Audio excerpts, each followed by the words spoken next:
오늘 함께 나누실 하나님 말씀은 창세기 27장 30절에서 45절입니다. 창세기 27장 30절에서 45절, 저와 여러분이 한 절씩 교대로 읽으시겠습니다.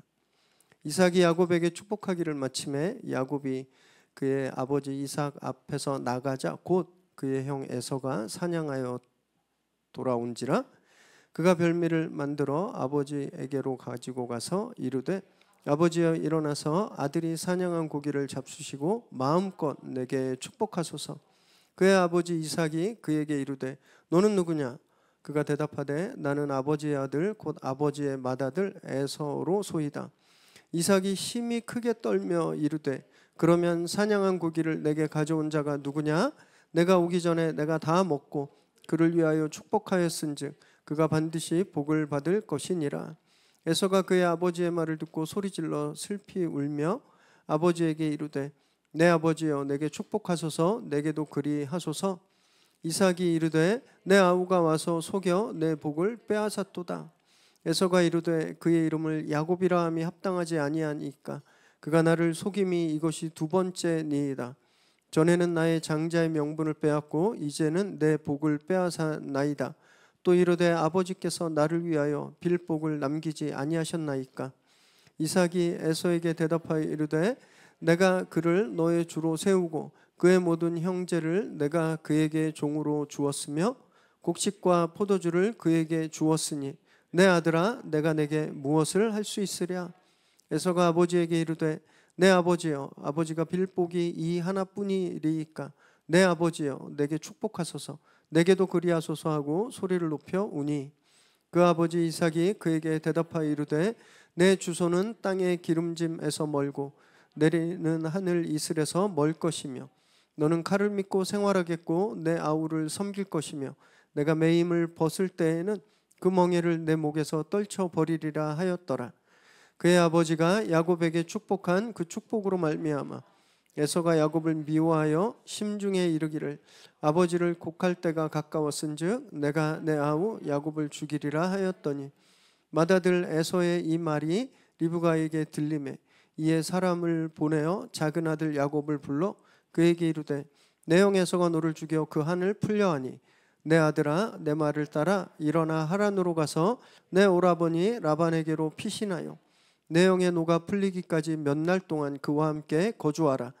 내 형의 분노가 풀려 내가 자기에게 행한 것을 잊어버리거든 내가 곧 사람을 보내어 너를 거기서 불러오리라. 어찌 하루에 너희 둘을 이르랴. 아멘. 오늘 우리에게 주시는 하나님의 말씀입니다.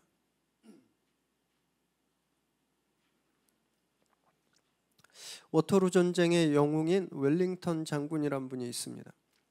워터루에서 나폴레옹이 패하고 공식적으로 나폴레옹의 치세가 끝나게 되는데 큰 공을 세운 이 장군이 그 승리를 기념하기 위해서 매년 6월에 자기 집에서 승전 기념 파티를 열었습니다.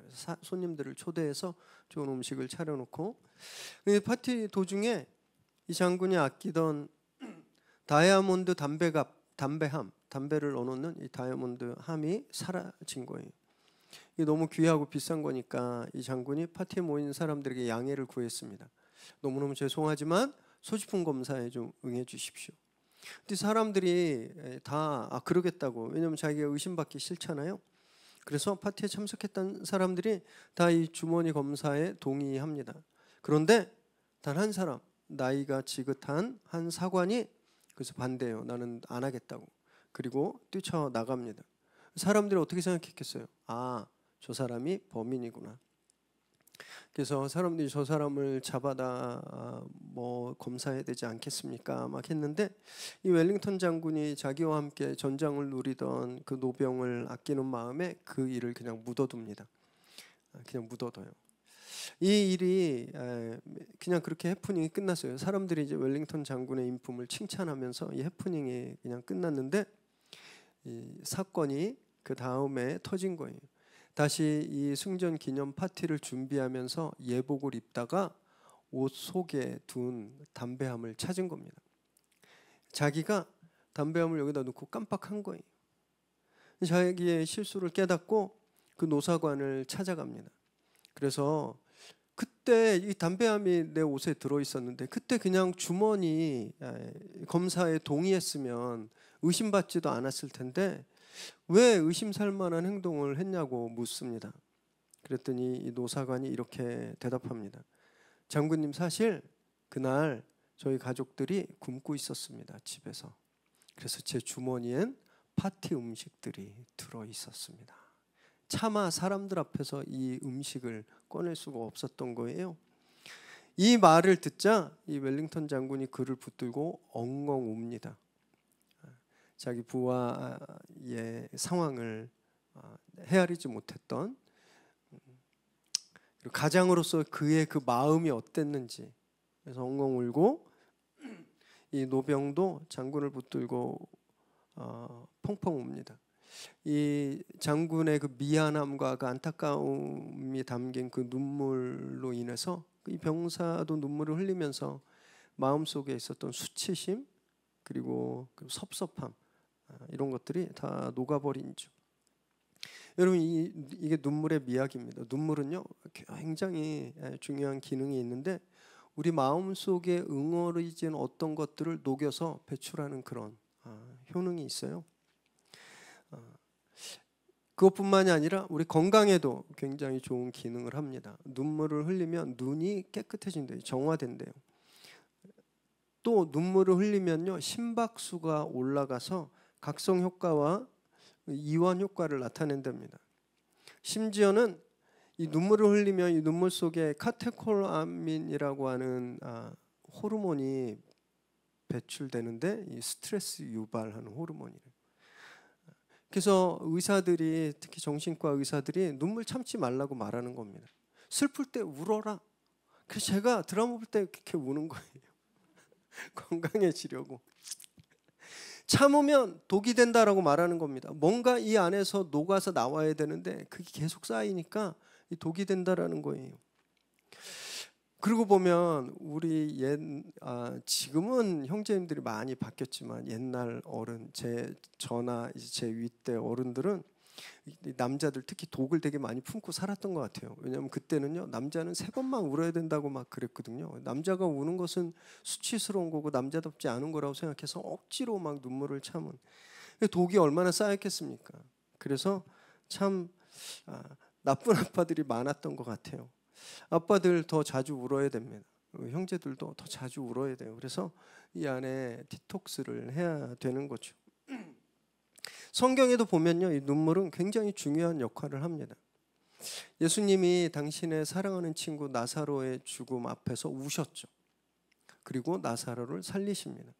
그리고 십자가에 달리시기 전엔 곧 패망할 예루살렘 성을 보시고 우셨어요.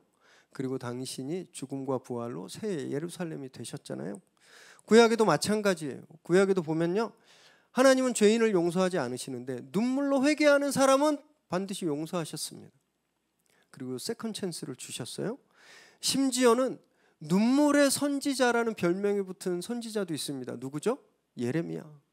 예레미야가 눈물로 쓴 책이 성경으로 전해질 정도잖아요. 그리고 하나님은 이 울음보 선지자를 특별히 사랑하셨어요. 그래서 정리해 보면 성경에서 눈물은요 용서와 은혜의 도구였습니다. 회복의 도구였어요. 굉장히 거룩한 도구죠. 그런데 같은 성경이지만 오늘 본문에 기록되어 있는 눈물은 전혀 그러지 못합니다. 감동도 없고 건강하지도 않고 심지어 은혜를 불러일으키지 못하는 그런 눈물이 오늘 본문에 나오죠. 함께 말씀을 나누실 때 저와 여러분의 눈물은 건강한 감동과 또 거룩한 은혜의 눈물이 되기를 소망하는 그런 시간 되시기 바랍니다. 30절 31절 읽습니다. 시작. 이삭이 야곱에게 축복하기를 마침에 야곱이 그의 아버지 이삭 앞에서 나가자 곧 그의 형 에서가 사냥하여 돌아온지라. 그가 별미를 만들어 아버지에게로 가지고 가서 이르되 아버지여 일어나서 아들이 사냥한 고기를 잡수시고 마음껏 내게 축복하소서. 이 엄마와 함께 짠 이 사기극으로 야곱이 드디어 아버지의 축복을 받습니다. 그리고 장막을 빠져나가는데 막 이 순간을 굉장히 아슬아슬하게 묘사하고 있는 거예요. 여기 30절에 곧이라고 하는 말은 굉장히 긴장감 있는 단어입니다. 마치 미션 임파서블 보면 크루즈 형님 나오잖아요. 탐 크루즈 형님이 어떤 밀폐된 곳에 몰래 들어가서 이렇게 컴퓨터나 뭐 훔쳐 딱 나오는데 막 그때 막 그 상대편들이 막 문을 열고 들어오는 찰나에 문을 딱 열면 없는 그런 긴장감이에요. 야곱이 축복을 받고 나가자마자 에서가 딱 들어온 겁니다. 이 기가 막힌 타이밍인 거죠. 만약에 이삭이 조금 더 축복을 길게 했다면, 말을 좀 천천히 했다면, 아니면 에서가 급한 마음에 음식을 빨리 해서 와서 이 아버지의 텐트에서 야곱과 에서가 딱 만났다면 어떤 일이 일어났을까요? 칼부림이 났을 겁니다. 칼부림. 이런 기가 막힌 타이밍을 연출하신 분은 하나님이세요. 하나님. 야곱은요 이렇게 속여받은 축복 때문에 앞으로 20년 동안 그리고 그 이후로도 그 대가를 아주 처절하게 치릅니다. 결코 행복하지 않은 삶을 살게 돼요. 하지만 하나님은 당신의 이름으로 축복을 받은 야곱을 즉시 보호하시는 거예요. 그래서 이런 타이밍을 하나님이 연출해 내신 겁니다. 그리고 이 보호하심은 그가 하란으로 가는 길에도 또 하란에서 엄청난 고생을 하는 순간에도 하나님의 보호하심은 계속되고 있음을 우리가 앞으로 보게 될 겁니다. 하나님이 이렇게 당신의 축복을 얻은 이 야곱을 보호하셨던 것처럼 하나님은요 지금도 저와 여러분을 그렇게 동일하게 보호하십니다. 우리가 그걸 모를 뿐이에요. 우리 매일매일 삶이 그냥 저절로 안전하게 아무 문제 없이 살아간다고 생각해요. 그런데 따지고 보면요 하나님은 저희를 매일매일 아찔한 위험으로부터 저희를 지키십니다. 오늘도 한번 보세요. 교회 오시면서도요 우리가 인식하지 못할 뿐이지 많은 위험을 지나오셨을 겁니다. 큰 빌딩 아래를 걸어올 때 위에서 벽돌 떨어질지 어떻게 알아요? 그런 일 일어나서 진짜 사망한 사건도 있는데 고속도로를 운전해 오셨을 때 그 많은 차들 속에서 안전하셨잖아요. 횡단보도를 건널 때도 안전하셨습니다. 그냥 우리가 살아가는 이 세상은요 곳곳이 위험투성입니다. 그런데 하나님이 이런 기가 막힌 타이밍으로 우리를 그곳으로부터 안전하게 해주신 거죠. 그래서 저와 여러분이 이 자리에서 예배드릴 수 있는 겁니다. 그래서 저희가 지난주에 평안할 수 있었던 거예요. 우리 일상이 그렇게 하나님의 보호하심에 있는 겁니다. 우리가 이것을 깨달아야 해요. 우리가 이것에 민감하게 반응해야 됩니다. 늘 하나님의 보호하심에 감사하는 마음으로 생활하는 저와 여러분 되시기 바랍니다. 32절 33절 시작. 그의 아버지 이삭이 그에게 이르되 너는 누구냐? 그가 대답하되 나는 아버지의 아들 곧 아버지의 맏아들 에서로소이다. 이삭이 심히 크게 떨며 이르되 그러면 사냥한 고기를 내게 가져온 자가 누구냐? 내가 오기 전에 내가 다 먹고 그를 위하여 축복하였은즉 그가 반드시 복을 받을 것이니라. 에서가 음식을 해와서 아버지 축복해 주세요 하니까 이삭이 막 소스라치게 놀라는 거예요. 그래서 너 누구야? 이렇게 묻습니다. 지난주 본문을 떠올려 보세요. 야곱이 변장하고 가죽을 두르고 아버지 음식 드세요 했을 때 이삭이 뭐라고 이야기했는지 기억하시나요? 아들아 너는 누구냐 그랬습니다.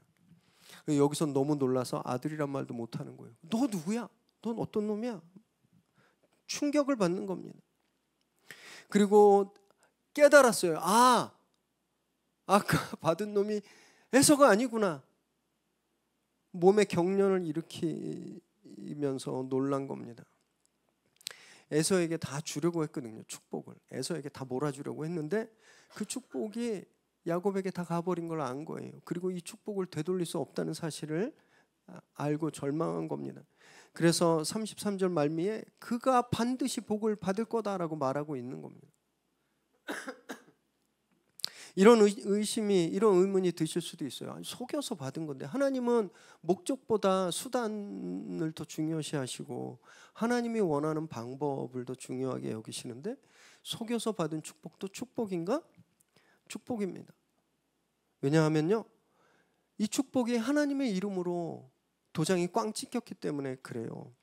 여호수아 9장에 보시면 우리 저희 몇 년 전에 진짜 한 6년 전일 6년 한 7년 전일 텐데 여호수아 시리즈 할 때를 한번 기억해 보세요.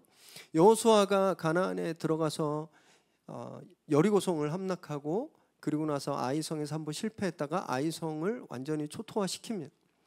그리고 났더니 그 가까운 데 살던 기브온 사람들이 공포심을 느꼈어요.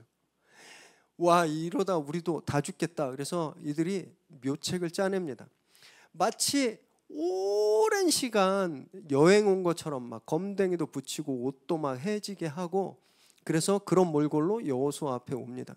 그래서 어떻게 하죠? 우린 먼 데서 온 사람인데 당신들이 여기서 하나님의 이름으로 하는 일들을 보면서 두려움을 느꼈다. 우리와 화친하자. 우리를 멸하지 않겠다고. 상호 이 화친 조약을 맺자. 이렇게 말합니다. 여호수아가 깜빡 속았어요. 여호수아가 하나님이 가나안 족속을 멸하라 그랬지 가나안이 아닌 다른 지역에 있는 족속 멸하라고 안 하셨으니까 그냥 가벼운 마음에 그들에게 하나님의 이름으로 보호를 약속합니다. 근데 나중에 알고 봤더니 가나안 족속이었어요. 그럼에도 여호수아가 그들을 보호합니다. 왜냐하면 속아서 했지만 누구 이름으로 도장 찍은 거예요? 하나님의 이름으로. 그리고 이 약속을 하나님도 지키셨어요. 기억하고. 사무엘하 21장에 보면요, 사울이 나중에 기브온 족속들을 이렇게 박해합니다.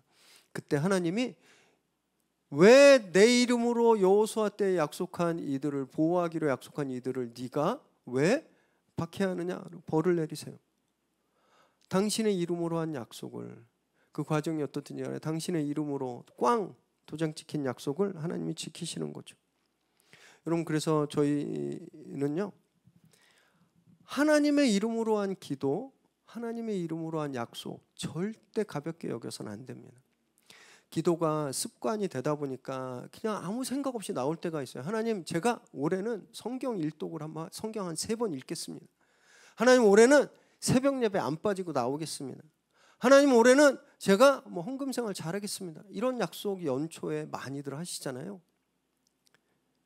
우리는 잊어버릴 수 있지만 하나님 절대 잊어버리지 않으십니다. 그리고 그것에 대한 책임을 하나님 반드시 물으시는 거예요. 그래서 늘 말씀드리지만 자신이 없으면 하지 마세요. 기도하지 마십시오.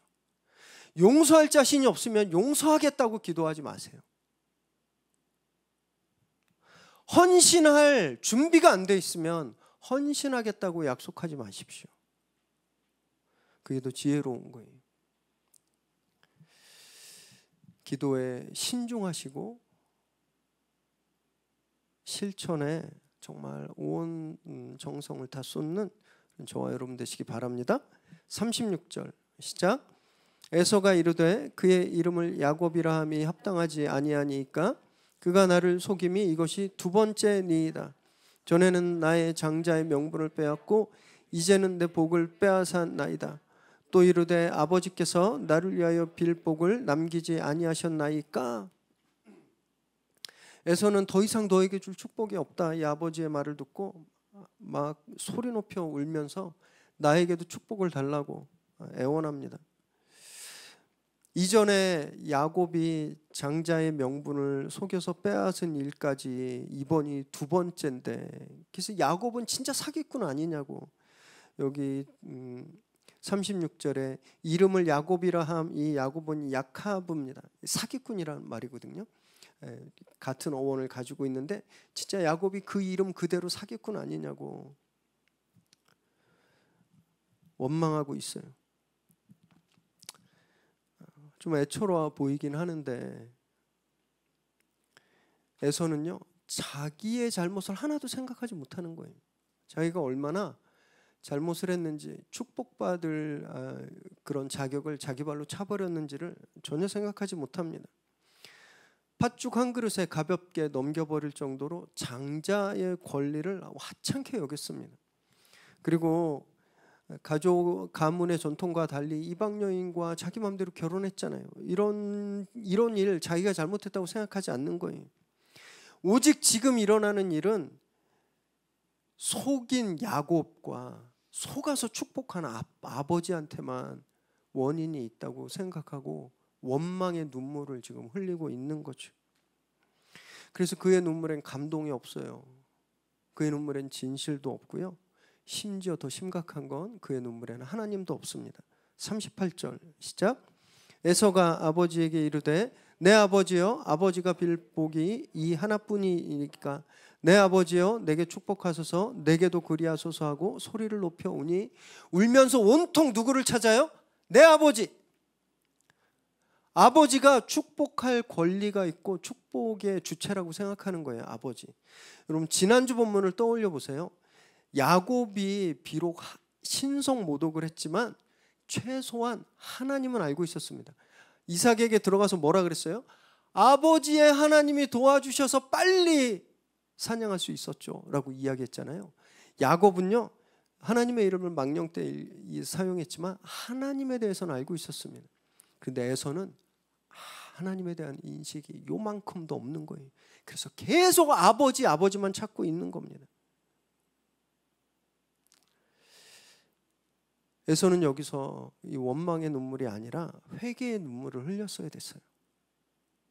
그의 부르짖음은 동생과 아버지에 대한 원망이 아니라 하나님 앞에서 범죄한 자신에 대한 그런 자복의 부르짖음이 됐습니다.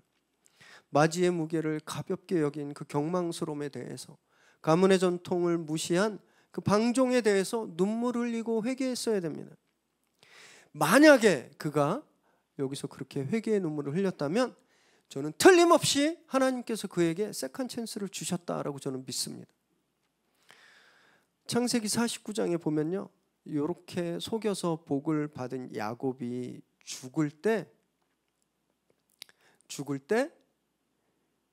자기 아들 11명을 불러놓고 각각의 분량대로 맞춤 축복을 그들에게 줍니다. 11명 다에게. 어떤 내용은 책망의 내용도 있겠지만 야곱이 요셉을 제일 사랑했잖아요. 그렇다고 요셉에게 다 축복을 몰빵하지 않았어요. 왜 그런지 아세요? 하나님의 축복은 한계가 없으세요.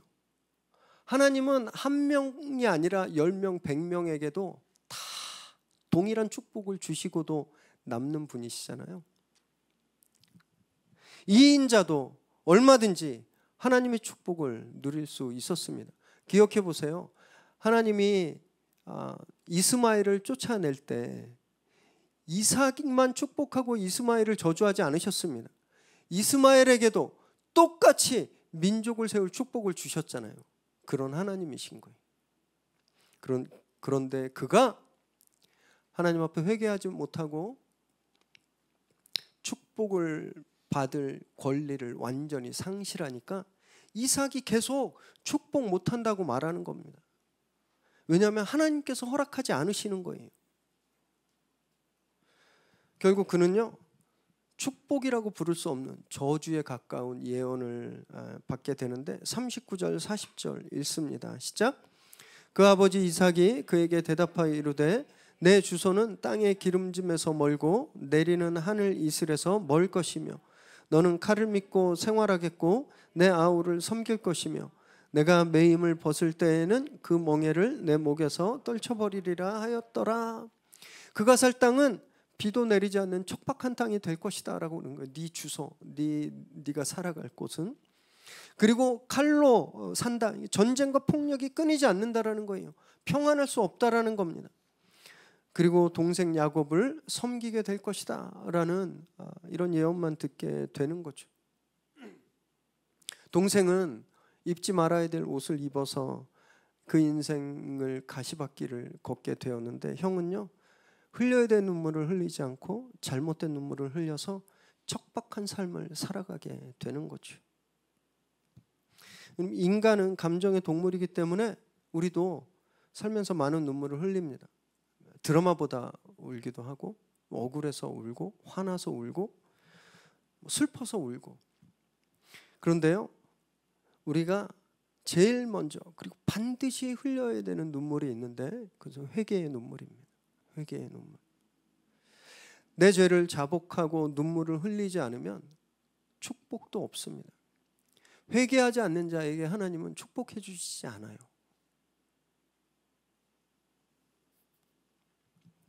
에서처럼 남 탓하고 세상 탓하고 그러면 절대 회개할 수 없습니다. 그렇게 회개하지 않은 인생은 이슬이 내리지 않는 주소지에서 사는 것 같고 늘 칼바람 속에서 불안한 삶을 살게 되는 거죠. 사랑하는 여러분, 그래서 저와 여러분은요, 날마다 십자가 앞에서 회개의 눈물을 흘려야 되는 겁니다. 그래야 하나님의 은혜가 시작되는 거예요. 그래야 내 상황들이 변하게 되는 겁니다. 눈물로 회개하는 자에게 주시는 하나님의 세컨 찬스, 그 축복의 기회를 늘 저와 여러분이 받게 되시기를 주님의 이름으로 축원합니다. 41절, 그의 아버지가 야곱에게 축복한 그 축복으로 말미암아 에서가 야곱을 미워하여 심중에 이르기를 아버지를 곡할 때가 가까웠은즉 내가 내 아우 야곱을 죽이리라 하였더니, 에서의 눈물이 회개의 눈물이 아닌 것이 더 분명하게 드러났죠. 야곱을 미워해서 야곱을 반드시 죽이겠다고 합니다. 그리고 더 참 안타까운 건 아버지가 죽을 때가 다 됐으니까 아버지가 죽으면 내가 반드시 죽이겠다 그랬잖아요. 이게 뭐냐 하면 아버지 죽을 날만 기다리는 아들이 된 거예요. 이전에는 어땠어요? 아버지하고 너무 사이가 좋았습니다. 그래서 아버지가 자기한테만 축복하려고 그랬잖아요. 이 좋았던 관계가 다 깨져버린 거예요. 여기 미워하다라는 단어가 나오는데요, 이 미워하다는 단어는 한순간에 그냥 막 팍 끌었다가 사라지는 그런 미움이란 감정이 아닙니다. 오랜 시간 지속되는 증오를 말해요. 그래서 리브가가 나중에 한을 풀겠다고 말하는데 그 한 같은 겁니다. 오랜 세월 동안 여기에서 막 미워하는 그런 증오심. 그래서 20년 후에 야곱이 돌아오고 있습니다는 소식을 듣자 400명의 기마부대를 끌고 몰살시키려고 달려가는 겁니다. 20년 동안 그 화가 풀어지지 않은 거예요. 회개하지 않는 사람은 다른 사람도 용서할 수 없는 겁니다. 그 원망이 쉽게 사라지지가 않아요. 내가 죄인인 줄 모르니까 언제나 나는 옳습니다. 다른 사람만 문제가 있어요. 그래서 갈등이 생기잖아요. 이게 똑같아요. 물리 법칙도 작용과 반작용이 똑같습니다. 손뼉도 두 손이 마주쳐야 나는 것처럼 나하고 저 사람이랑 똑같은 원인, 똑같은 책임이 있어요. 그런데 회개하지 않은 사람은 내 책임이 없다라고 생각해요. 다 제 책임이라고 생각하죠. 그래서 용서하지 않고 원망을 품고 미움을 품습니다. 결국 스스로를 망치게 되는 거예요. 한번 생각해 보세요. 20년 동안 나중에 야곱이 형에게 엄청난 재물을 주고 형에게 용서를 구해서 화해하게 되거든요. 그 전까지 20년 동안 동생을 죽이려는 마음을 품고 살았던 형이 어떤 삶을 살았을까요? 여러분, 한번 우리 성도님들은 다 천사하셔서 누구를 하루 이상 못 미워하시는 거 잘 알지만 혹시 옛날에 한 일주일 이상 누구를 미워해 본 적 있으세요? 밥맛 있던가요? 밥이 입에 들어가세요? 기쁨이 없어요. 무얼 해도. 미움이 나를 지배하면 그 어떤 것도 기쁘지 않습니다. 건강하지 않은 삶을 살게 되는 거죠. 에서가 그런 삶을 살았던 거예요. 남을 용서하지 않으면 본인도 그 감정에 잡아먹히는 거죠. 그래서 우리는 늘 내가 죄인임을 고백하고 하나님의 은혜로 용서받은 자로서 나에게 피해를 입히거나 나와 관계가 안 좋거나 또는 나에게 잘못하거나 실수한 사람들을 용서할 줄 알아야 되는 겁니다. 그런 저와 여러분 되시기 바랍니다. 43절에서 45절 시작. 내 아들아, 내 말을 따라 일어나 하란으로 가서 내 어머니 라반에게로 피신하여 내 영의 노가 풀리기까지 몇 날 동안 그와 함께 거주하라. 내 영의 분노가 풀려 내가 자기에게 행한 것을 잊어버리거든 내가 곧 사람을 보내어 너를 거기서 불러오리라. 어찌 하루에 너희 둘을 이루랴. 공교롭게도, 아주 공교롭게도 이 에서에 한 맺힌 독백을 다짐을 리브가가 듣게 됩니다. 그래서 리브가가 소머즈의 원조가 아닐까? 혹시 소머즈 아시는 분? 모르시는 분은 신세대라고 할 수 있습니다. 또는 마타할이 아닌가? 모든 걸 다 염탐하는. 다 들어요. 이삭이 에서를 몰래 불러서 음식 해와, 내가 너 축복해주지. 이것도 리브가 다 듣고, 에서가 내 동생 죽일 거야 했던 것도 리브가가 다 듣습니다. 그래서 야곱을 불러요. 그래서 빨리 하란에 있는 오빠 집으로 피신해라. 며칠만 가 있어. 형이 화가 풀리면 내가 사람을 보내서 너를 다시 돌아오게 할게 라고 말합니다. 하지만 아쉽게도 그녀의 생각대로 일은 진행되지 않죠. 며칠이라고 생각했지만 그 며칠이 몇 년이 되죠? 20년. 리브가는 며칠 후에 사랑하는 아들을 다시 볼 줄 알았어요. 그래서 아들을 보내는 것이 아들을 잃지 않는 방법이라고 생각했는데 리브가는 이 이후로 아들을 다시는 못 봅니다. 게다가 더 심각한 건요, 리브가의 죽음이 기념되지 않은 죽음이 되었다라는 거예요. 족장의 아내들은 다 죽음이 기록되어 있습니다. 아브라함도 막벨라 굴을 사서 사라를 장례했잖아요.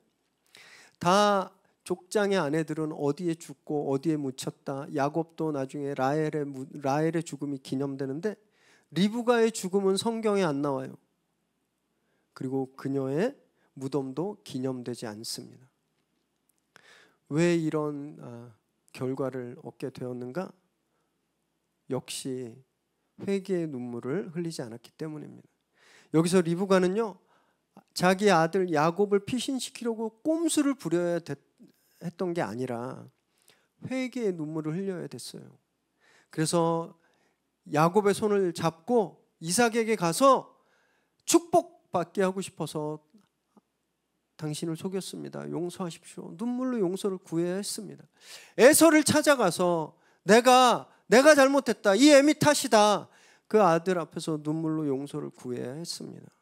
그랬다면 이 집안의 명예는 다시 회복되었을 텐데 회개하지 않으니까 이삭과 리브가는 후회와 그리움으로 한평생을 살아가게 되고 에섭과 야곱은 분노와 두려움으로 긴 세월을 살아가게 되는 거죠.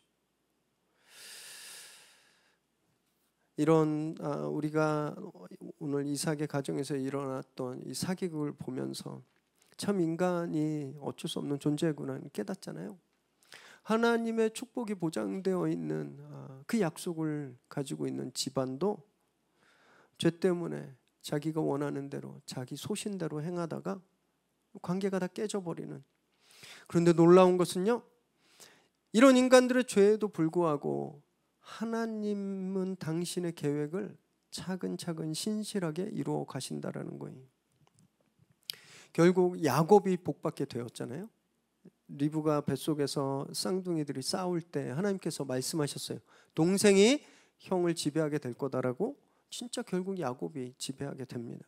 그리고 아브라함에게 주셨던 약속, 내가 너와 내 자손을 통해서 민족을 세우고 그 민족으로 세계 열방을 복되게 하겠다는 약속처럼 야곱을 통해서 12지파를 세우시고 그 가운데서 예수 그리스도를 나게 하시잖아요. 사람들이 각자 자기의 소견대로 자기 욕심으로 자기 옳은 대로 방종되이 행했지만 하나님의 말씀은 하나도 훼손되지 않고 이루어져 가고 있다라는 거죠. 그러면 이렇게 생각하실 거예요. 그러면 내가 아무것도 안 해도 그냥 하나님 말씀은 저절로 이루어지겠네? 맞습니다. 저와 여러분이 아무것도 안 해도 하나님의 말씀은 이루어져요, 반드시. 그런데 문제는 우리예요, 우리. 하나님께서 그 약속을 이루어 가시는 그 시간 동안 이삭의 가족처럼 후회와 두려움과 근심과 불안함으로 살아갈 건지, 아니면 회개하고 하나님 뜻에 순종해서 그 시간들을 설레임과 기쁨으로 살아갈 건지, 이 결정은요 온전히 저와 여러분한테 달려 있습니다.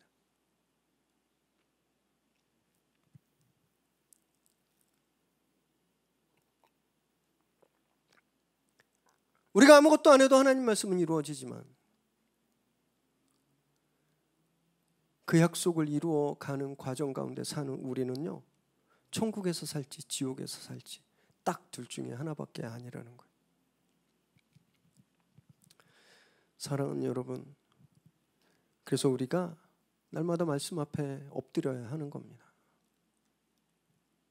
그냥 매일매일 우리 안에서 계속 이 죄가 살아나고 있잖아요. 얘는 밥 안 줘도 얼마나 생명력이 질긴지 계속 살아납니다. 예배 때 은혜 받고 막 눈물 흘리면서 회개했는데 나가는 순간 못된 생각이 막 살아나잖아요. 자복하고 애통하는 일을 절대 쉬면 안 되는 거예요. 주님이 이렇게 말씀하셨습니다. 마태복음 5장 4절 시작. 애통하는 자는 복이 있나니 그들이 위로를 받을 것이며. 자기 죄를 깨닫고 말씀 앞에서 주님 앞에서 눈물로 통곡하면 그들에게 하늘의 위로가 임하는 겁니다. 그 축복을 누리게 된다라는 거예요.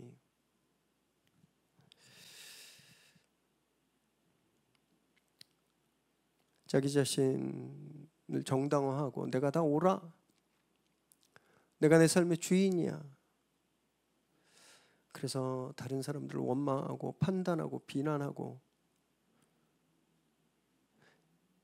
내가 원하는 대로 일이 안 이루어졌을 때 막 울분을 토하는 그런 눈물을 흘리는 것이 아니라 정말 겸손히 매일매일 말씀 앞에 나와서 나의 잘못된 점을 눈물로 아뢰고 하나님의 도우심을 구하는 저와 여러분 되시기 바랍니다. 그렇게 십자가 앞에서 늘 애통하는 삶을 사시기 바라요. 그래서 하늘의 위로와 또 하나님의 축복이 날마다 저와 여러분 위에 넘치게 되시기를 주님의 이름으로 축원합니다.